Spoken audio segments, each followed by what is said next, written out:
إني جزيتهم اليوم بما صبروا أنهم هم الفائزون.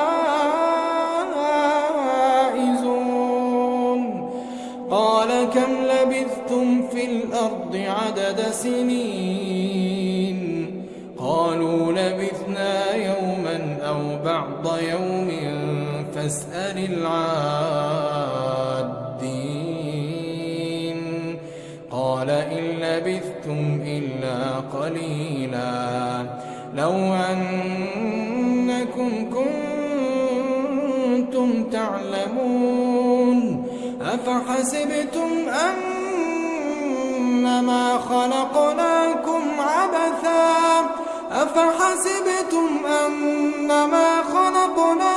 عبثا وأنكم